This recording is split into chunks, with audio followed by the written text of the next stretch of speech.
Hello friends, कैसे हैं आप लोग। आई एम श्योर आप लोग अच्छे होंगे, मैं भी अच्छा हूं। अगर आपने मेरा लास्ट वीडियो नहीं देखा है तो ज़रूर देख लीजिए, बहुत इंपॉर्टेंट है। उसमें मैंने आपको बताया है कि मेरी क्या स्ट्रैटेजी है और इलेक्शन को लेके मैं क्या सोचता हूं। इलेक्शन एज इन की ये नहीं कि कौन सी गवर्नमेंट आएगी कि नहीं आएगी। मेरा काम ये है कि मैं क्या समझता हूं कि अगर कोई गवर्नमेंट कंटिन्यू करती है तो मेरी स्ट्रैटेजी क्या होनी चाहिए, और अगर कोई गवर्नमेंट कंटिन्यू नहीं करती और एक कोई अपसेटिंग रिजल्ट आने वाला है जो मार्केट नहीं एंटिसिपेट कर रहा है, तो उसमें मेरी क्या स्ट्रैटेजी होगी।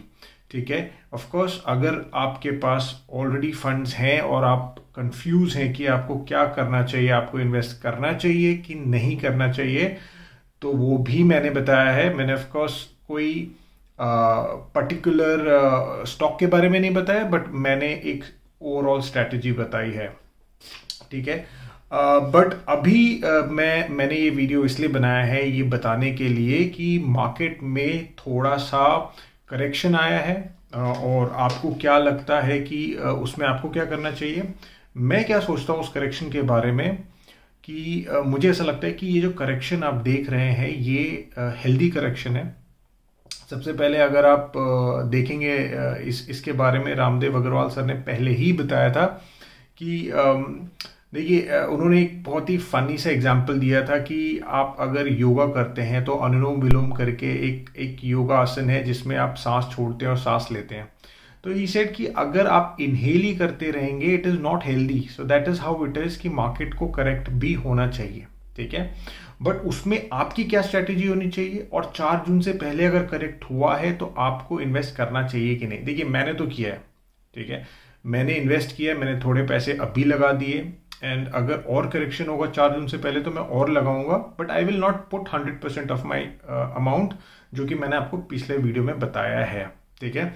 और ऑल्सो ये भी बात है कि FIIs काफ़ी ज़्यादा सेलिंग कर रहे हैं। उससे हमें क्या समझने को आता है, हमें ये समझने को आता है कि they do not want to take risk. उनको ऐसा लगता है कि रिजल्ट किसी भी तरफ हो सकता है। जैसे मतलब हम तो इंडिया में हैं और हम इंडिया की अच्छी खबर रखते हैं, and we talk to people and we all think कि नहीं गवर्नमेंट तो कंटिन्यू होगी। जितने भी बड़े पैनलिस्ट आके इंटरव्यू दे रहे हैं वो उन्होंने इलेक्शन से पहले की भी बात है कि वो तो ये बोल रहे थे कि ये तो पक्का तय है कि करंट गवर्नमेंट कंटिन्यू करेगी। वो जो यूपी के इलेक्शन और 3-4 और स्टेट्स के जो इलेक्शन हुए थे कुछ महीनों पहले, जिसमें करंट गवर्नमेंट काफ़ी अच्छी तरीके से जीती थी, तो सबको ये लग रहा था कि अरे अभी भी सेंटर में जो इलेक्शन होगा सेंटर के लिए उसमें भी कोई दिक्कत नहीं होगी। बट दिक्कत तो हुई है। अभी हमें ये नहीं पता कितनी हुई है कितनी नहीं हुई है, but somewhere down the line सब लोग जो सोच रहे थे कि बहुत ईजी विन होगी वो शायद ना हो। ये तो हमें 4 जून को पता चल गया एग्जैक्टली क्या होगा। But coming back to FIIs, I think कि FIIs रिस्क नहीं लेना चाहते थे, इसलिए वो पैसा निकाल रहे हैं। Plus China is doing good. जो पिछले साल से जो उनका रिजल्ट है, जो एक्सपेक्टेड ग्रोथ है, उससे वो अच्छा कर रहे हैं। On top of it China का जो मार्केट है वो बहुत ही लुक्रेटिव लग रहा है सब लोगों को, तो इसलिए भी लोग जा रहे हैं। एंड जैसा कि US और चाइना अगर जो बड़े मार्केट है, जो ऑलरेडी स्टेबल मार्केट है, जब वही अच्छा कर रहे हैं तो ग्रोथ कंट्रीज जो हमारी जैसी कंट्रीज है उनको कौन ही देखेगा। एंड ग्रोइंग कंट्रीज में भी जो मैंने देखा है कि इंडिया एक ऐसी कंट्री है जो काफ़ी अच्छी तरीके से ग्रो कर रही है, वरना बाकी सारे जो जितने भी कंट्रीज हैं जो ग्रो कर रही हैं, जो डेवलपिंग कंट्रीज हैं, उनके रिजल्ट उनकी GDP ग्रोथ थोड़ी सी नीचे ही आई है। तो इसकी वजह से FIIs उनकी तरफ देख भी नहीं रहे हैं। और FIIs हमारे लिए इसलिए इम्पॉर्टेंट है बिकॉज अगर आप देखें तो मैक्सिमम पैसा जो इंडिया में है वो FIIs का ही लगा हुआ है। तो अगर वो पैसा ज़्यादा निकालना शुरू करेंगे तो दिक्कत तो आएगी ही, मार्केट और करेक्ट होगा।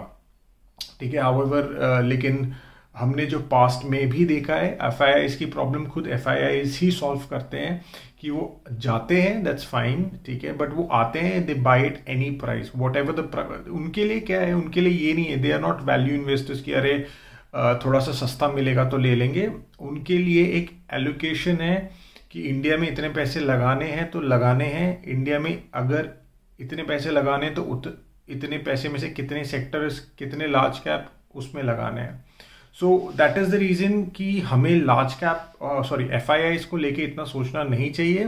मैटर ऑफ फैक्ट अगर करेक्शन आ रहा है, आपको ऐसा लग रहा है एंड you think कि you have funds, then I believe this is the good time, this is a healthy time for you to invest, not in the market which is already up। ठीक है। On the other hand US की GDP growth के result आए, 1.3% की growth है, which was very good few months back. But हाँ, मतलब good news is the bad news, because अगर ये ग्रोथ और डिले होती है और कम होती है तो हम फेड से एक्सपेक्ट कर सकते हैं कि जल्दी से जल्दी वो रेट कट करें। अभी रेट कट करने के लिए हम इतना क्यों बोल रहे हैं, बिकॉज देखिए रेट कट करना एक सबसे बड़ा बूस्टर होगा मार्केट के लिए एंड उन स्टॉक्स के लिए जो जिनका एक्चुअली सिक्लिकल है या उस रेट कट से इफेक्ट करेंगे पॉजिटिव वे में, जैसे कि बैंक्स हो गए, अगर हाउसिंग सेक्टर हो गया जिसमें लोन लेके लोग घर खरीदते हैं एंड वो लोन अगर महंगा है, इंटरेस्ट महंगा है, देन दे से कि ठीक है नीचे आने दो तब खरीदेंगे। कार लोन्स हो गए, ये सब चीज़ों में प्रॉब्लम्स होती हैं। अगर जब जैसे इंटरेस्ट रेट कम होता है तो ये सब की सेल्स ज़्यादा बढ़ जाती है, बढ़ते हुए देखते हैं। On the other hand India का भी जो फोर्थ क्वार्टर है उसका जीडीपी ग्रोथ के रिजल्ट आने वाले हैं, जो एक्सपेक्टेड है विच इज़ अराउंड 6.5 to 7% के बीच में आएगी, विच इज़ गुड, अच्छी बात है। एंड अगर ऐसे ही ग्रोथ रेट ऊपर जाती रही then I don't think so कि इंडियन मार्केट को भी कोई प्रॉब्लम होगी इन टर्म्स की अगर एवरीवन का मतलब ये है FII थिंक्स कि हम लोग कॉस्टली हैं, इंडियन मार्केट कॉस्टली, अराउंड 20 से लेके 22 के पी पे अगर इंडियन मार्केट ग्रो कर रहे मिल रहे हैं which they think is costly, but of course it is backed by good numbers also. ठीक है।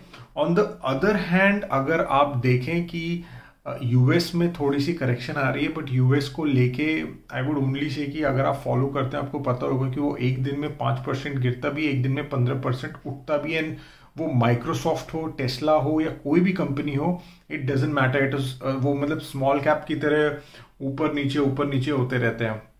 सो overall understanding of the market is that no one knows exactly where the market is going, कभी ऊपर जाता है कभी नीचे जाता है, but majority of selling is not through retail investors, not through DIIs, it is only through or probably the maximum part is through the FIIs। तो उसमें आपको डरना नहीं चाहिए, उनको भी नहीं पता है रिजल्ट कि क्या होने वाला है, बट हाँ आपकी स्ट्रैटेजी इंटैक्ट होनी चाहिए कि अगर मार्केट में सेलिंग आ रही है तो आपको क्या करना है, और अगर मार्केट में सेलिंग नहीं है और मार्केट में अगर स्टॉक मार्केट ऊपर जा रहा है तो आपको चुप से बैठना है, कुछ नहीं करना है, वेट करना है अगेन एक अच्छा करेक्शन आने का, ताकि उसमें आप पैसे लगा सकें। एंड तब तक क्या करना है, तब तक आपको पैसे इकट्ठे करने, बड़ी सिंपल सी स्टोरी है। ठीक है। और रही बात 4 जून की, 4 June is of course something which everyone is looking after. Matter of fact stock market भी यही देख रहा है कि उसके बाद ही हम आगे बढ़ेंगे या नीचे जाएंगे। तो that is how it is.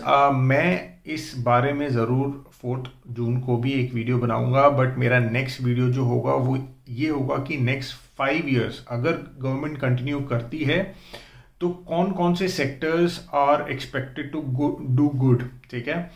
ये बहुत ज़रूरी है। देखिए अगर आप लॉन्ग टर्म गेम खेलना चाहते हैं तो सेक्टर बहुत ज़रूरी है। विजय केडिया सर ने बोला था कि sunrise industry, stay out of sunset industry and stay in sunrise industry is very very important. तो आपके लिए अगर आप कोई ऐसा स्टॉक देख रहे हैं या ऐसा सेक्टर देख रहे हैं कि भाई मैं पैसे डालूं end of course regular basis पे फॉलो अप करूं, बट डाल के भूल जाऊं, छोड़ दूं and let the market and the company grow, so that is only going to come through sunrise sector। तो इसके बारे में मेरा मोस्टली नेक्स्ट वीडियो होगा, until unless कोई ऐसा सवाल नहीं आ जाता है that I have to make a separate proper video। तो that is how it is coming to the end कि अगर आपके पास कोई डाउट है, आपको कुछ पूछना है, कुछ बताना है, तो प्लीज़ कमेंट सेक्शन पे ज़रूर लिखें एंड मिलते हैं अगले वीडियो में। Bye bye.